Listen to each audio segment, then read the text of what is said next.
ಯೇಸು ಕ್ರಿಸ್ತನ ಮಧುರವಾದ ನಾಮದಲ್ಲಿ ನಿಮ್ಮೆಲ್ಲರಿಗೂ ಸ್ತೋತ್ರ. ನನ್ನ ಪ್ರಿಯರೇ, ಎಲ್ಲರೂ ಚೆನ್ನಾಗಿದ್ದೀರಾ? ಇವತ್ತು ಯೇಸುವೊಂದಿಗೆ ಕಾರ್ಯಕ್ರಮದಲ್ಲಿ ವಾಕ್ಯವನ್ನು ಧ್ಯಾನ ಮಾಡಿ ನಾವು ದೇವರ ಆಶೀರ್ವಾದವನ್ನು ಹೊಂದಿಕೊಳ್ಳೋಣ. ನನ್ನ ಪ್ರಿಯರೇ, ಯೆಶಾಯ ಬರೆದಂಥ ಗ್ರಂಥದ ಪುಸ್ತಕ 40ನೇ ಅಧ್ಯಾಯ 31ನೇ ವಚನ. ಯೆಹೋವನನ್ನು ನಿರೀಕ್ಷಿಸಿಕೊಂಡಿರುವವರು ಹೊಸ ಬಲವನ್ನು ಹೊಂದುವರು, ಹದ್ದುಗಳಂತೆ ರೆಕ್ಕೆಗಳನ್ನು ಚಾಚಿಕೊಂಡು ಏರುವವರು, ಓಡಿ ಧನಿಯರು, ನಡೆದು ಬಳಲರು. ಹಲ್ಲೆಲೂಯಾ. ನನ್ನ ಪ್ರಿಯರೇ, ನೋಡಿ, ದೇವರು ಹೇಳ್ತಾರೆ, ಯೆಹೋವನನ್ನು ನಿರೀಕ್ಷಿಸುವವರು. ನಿರೀಕ್ಷಿಸಬೇಕು, ನಂಬಿಕೆಯಲ್ಲಿ ನಿರೀಕ್ಷೆ ಉಳ್ಳವರಾಗಿರಬೇಕು. ತಾಳ್ಮೆಯಿಂದ ನಿಧಾನವಾಗಿ ನಂಬಿಕೆ ಇಟ್ಟಿದ್ದೇನೆ. ಕೆಲವೊಬ್ರು ಹೆಂಗೆ ಗೊತ್ತಾ, ಇವತ್ತು ಇಲ್ಲಿ ನಂಬೋದು, ನಾಳೆ ಇನ್ನೊಂದು ನಂಬೋದು, ನಾಳೆ ಅಲ್ಲೂ ಓಡೋದು ಇಲ್ಲೂ ಓಡೋದು, ಆ ಥರ ಓಡ್ತಾನೆ ಇರ್ತಾರೆ. ಅವ್ರ ನಂಬಿಕೆಗೆ ಒಂದು ಕೊನೆಯೇ ಇರಲ್ಲ. ಯಾರು ಏನೆಲ್ಲ ಹೇಳ್ತಾರೋ ಎಲ್ಲದನ್ನು ನಂಬ್ಕೊಂಡಿರ್ತಾರೆ. ಎಲ್ಲದನ್ನು ನಂಬ್ಕೊಂಡಿದ್ರೆ ಯಾವ ನಂಬಿಕೆಯಲ್ಲೆಲ್ಲ ಹೋಗಿ ಪರಲೋಕ ಸೇರೋದು? ನನ್ನ ಪ್ರಿಯರೇ, ವಚನ ನಿಮ್ಮನ್ನು ನೋಡಿ ಹೇಳ್ತಾರೆ, ಯೆಹೋವನನ್ನು ನಿರೀಕ್ಷಿಸುವವರಾಗಿ ಹೊಸ ಬಲವನ್ನು ಹೊಂದಿಕೊಳ್ಳಬೇಕು. ನನ್ನ ಪ್ರಿಯರೇ, ಯೆಹೋವನಲ್ಲಿ ನಿರೀಕ್ಷಿಸುವವರು ನಿಧಾನ ಇರಬೇಕು. ಖಂಡಿತವಾಗಿ ದೇವರು ಮಾಡ್ತಾರೆ. ಯಾಕಂದರೆ ಏಸಪ್ಪ ಸುಳ್ಳು ಆಡದೇ ಇರುವಂಥ ದೇವರು, ನಿರೀಕ್ಷೆಯಲ್ಲಿ ಇರೋರಿಗೆ ಆಶಾಭಂಗ ಪಡಿಸದೇ ಇರುವಂಥ ದೇವರು. ಯಾವತ್ತೂ ನಮ್ಮ ನಂಬಿಕೆಯನ್ನು ವ್ರತವಾಗಿ ಹೋಗೋದಕ್ಕೆ ಬಿಡೋದೇ ಇಲ್ಲ. ಅದು ನಂಬಿಕೆಯಲ್ಲಿ ಇರೋರಿಗೆ ಮಾತ್ರ ಗೊತ್ತು. ನನ್ನ ಪ್ರಿಯರೇ, ನಂಬಿಕೆಯಲ್ಲಿ ನಾವು ನಿರೀಕ್ಷೆ ಉಳ್ಳವರಾಗಿದ್ದರೆ ಆ ಹೊಸ ಬಲವನ್ನು ಹೇಗೆ ಪಡ್ಕೊಳ್ತೇವೆ ಅನ್ನೋದು ನಮಗೆ ಗೊತ್ತಿರ್ತದೆ. ನನ್ನ ಪ್ರಿಯರೇ, ಅದಕ್ಕೆ ಹೇಳ್ತಾರೆ, ಅದಕ್ಕೆ ಒಂದು ಕಾರ್ಯಗಳನ್ನು ದೇವರು ಹೋಲಿಕೆಯಾಗಿ ಹೇಳ್ತಾರೆ. ಹದ್ದುಗಳಂತೆ ರೆಕ್ಕೆಗಳನ್ನು ಚಾಚಿಕೊಂಡು ಏರುವವರು, ಓಡಿ ಧನಿಯರು, ನಡೆದು ಬಳಲರು. ನಿಮ್ಮ ನಂಬಿಕೆ ಎಷ್ಟು ದಿನ? ಏಸಪ್ಪ ನನ್ನ ನಂಬು ಅಂತ ಹೇಳಿದ್ದು ಎದುವರೆಗೂ? ಸಾಯೋವರೆಗೂ, 3ನೇ ದಿನ ಎದ್ದು ಬರೋವರೆಗೂ. ನಿಮ್ಮ ನಂಬಿಕೆ ಏನು ಮ್ಯಾಜಿಕಾ? ಪ್ರಾರ್ಥನೆ ನಂಬಿದ್ರೆ ಏನು ಮ್ಯಾಜಿಕಾ? ನನ್ನ ಪ್ರಿಯರೇ, ದೇವರ ಸಮ್ಮುಖದಲ್ಲಿ ನಂಬಿಕೆ ಅನ್ನೋದು ಪೂರ್ಣ ಮನಸ್ಸಿನಿಂದ ಭಕ್ತಿಯಿಂದ ನಂಬಿ ನಿರೀಕ್ಷೆ ಉಳ್ಳವರಾಗಿರಬೇಕು. ನನ್ನ ಪ್ರಿಯರೇ, ನಿರೀಕ್ಷೆ ಉಳ್ಳವರಾಗಿದ್ದರೆ ದೇವರು ಹೇಳ್ತಾರೆ, ನಿಮಗೆ ಹೊಸ ಬಲವನ್ನು ಕೊಡ್ತಾರೆ. ಆದುದರಿಂದ ನಮ್ಮ ನಂಬಿಕೆಯಲ್ಲಿ ನಿಧಾನ ಉಳ್ಳವರು. ಯಾವುದಕ್ಕಾಗಿ ನೀವು ನಂಬಿಕೊಂಡು ಇವತ್ತು ಸಭೆ ಒಳಗೆ ಬಂದಿದ್ದೀರಾ?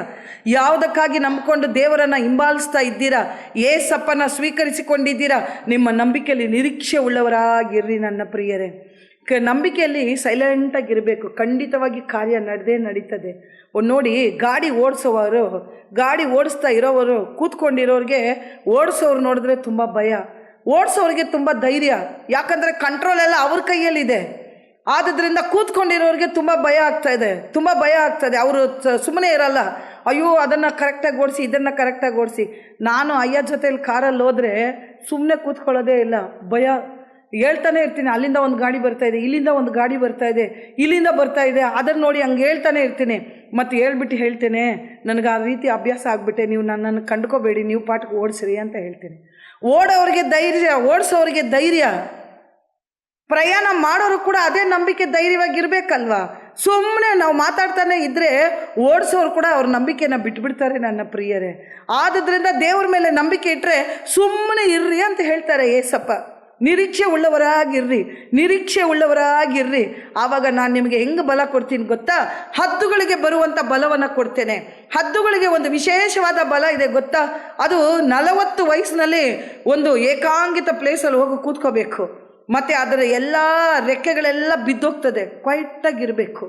ಕೆಲವೊಂದು ಸಮಯದಲ್ಲಿ ಪ್ರಾರ್ಥನೆ ಮಾಡೋರಿಗೆ, ವಾಕ್ಯ ಓದೋರಿಗೆ, ನೀತಿಯಾಗಿ ನಡೆಯೋರಿಗೆ ತುಂಬ ಶೋಧನೆಗಳು ಬರ್ತದೆ. ಸೈಲೆಂಟಾಗಿರ್ಬೇಕು. ಆ ಶೋಧನೆಯಲ್ಲಿ ದೇವರು ನಮ್ಮನ್ನು ರೂಪಿಸ್ತಾರೆ. ಯಾಕಂದರೆ ನಮ್ಮ ಬಾಳನ್ನು ಓಡಿಸುವಂಥ ದೇವರು ಸರ್ವಶಕ್ತನಾದ ದೇವರು. ಅವರು ಕರೆಕ್ಟಾಗಿ ಓಡಿಸ್ಕೊಂಡು ಹೋಗ್ತಾರೆ. ಒಂದು ಆಟೋದಲ್ಲಿ ಹೋಗಿ ಕೂತ್ಕೊಳ್ತೀವಿ. ಯಾವ ನಂಬಿಕೆ? ನಾವೇನು ನೋಡಿದ್ವಾ ಅವರು ಎಷ್ಟು ದಿನದಿಂದ ಓಡಿಸ್ತಾ ಇದ್ದಾರೆ ಅಂತ? ತಕ್ಷಣ ಹೋಗ್ತೇವೆ, ಆಟೋದಲ್ಲಿ ಕೂತ್ಕೊಳ್ತೀವಿ, ಪ್ರಯಾಣ ಮಾಡ್ತೀವಿ. ನಂಬಿಕೆ. ಫ್ಲೈಟಲ್ಲಿ ಹೋಗ್ತೀವಿ, ಹೋಗಿ ಕೂತ್ಕೊಳ್ತೀವಿ. ಯಾಕೆ? ಯಾವಾಗಾದ್ರೂ ಹಿಂದೆ ಮುಂದೆ ಪೈಲಟ್ನ ನಾವು ನೋಡಿದ್ದೀವಾ? ಟಿಕೆಟ್ ತಗೊಳ್ತೀವಿ, ಹೋಗಿ ಕೂತ್ಕೊಬಿಡ್ತೀವಿ. ನಂಬಿಕೆ. ಏಸಪ್ಪಲ್ಲಿ ಇಟ್ಟಿರುವಂಥ ನಂಬಿಕೆಯಲ್ಲಿ ಕೂಡ ಸೈಲೆಂಟಾಗಿರಬೇಕು. ಆದರೆ ಏಸಪ್ಪ ನಂಬುದವ್ರು ಮಾತ್ರ ಅಬ್ಬಬ್ಬಬ್ಬಬ್ಬ ಮಾತಾಡ್ತಾನೆ ಇರ್ತಾರೆ, ಹೇಳ್ತಾನೆ ಇರ್ತಾರೆ. ಏನಾದರೂ ಒಂದು, ನೆನ್ನೆ ಒಂದು ಕಷ್ಟ, ಇವತ್ತೊಂದು ಕಷ್ಟ ಅನ್ನೋದು ಸಾಯೋವರೆಗೂ ಇದ್ದೇ ಇರ್ತದೆ. ಅದರಲ್ಲಿ ನಿರೀಕ್ಷೆ ಇರಬೇಕು, ತಾಳ್ಮೆ ಇರಬೇಕು, ನಿಧಾನ ಇರಬೇಕು. ಅದಕ್ಕೆ ದೇವರು ಹೋಲಿಕೆಯಾಗಿ ಹೇಳ್ತಾರೆ, ಹದ್ದುಗಳಿಗಂತೆ ಬಲವನ್ನು ಕೊಡ್ತೇನೆ, ಹದ್ದುಗಳಿಗೆ ಎಷ್ಟು ಹೆಂಗೆ ಓಡ್ತದೋ ಆ ರೀತಿ ನಾನು ನಿಮಗೆ ಬಲ ಕೊಡ್ತೀನಿ. ಹೇಗೆ ಗೊತ್ತಾ, ಅದು ಹೋಗಿ ಕೂತ್ಕೊಂಡ್ಬಿಡ್ತದೆ, ರೆಕ್ಕೆಗಳೆಲ್ಲ ಬಿದ್ದೋಗೋವಾಗ ಹೋಗಿ ಕೂತ್ಕೊಂಡ್ಬಿಡ್ತದೆ, ಸೈಲೆಂಟಾಗಿ ಕೂತ್ಕೊಳ್ತದೆ.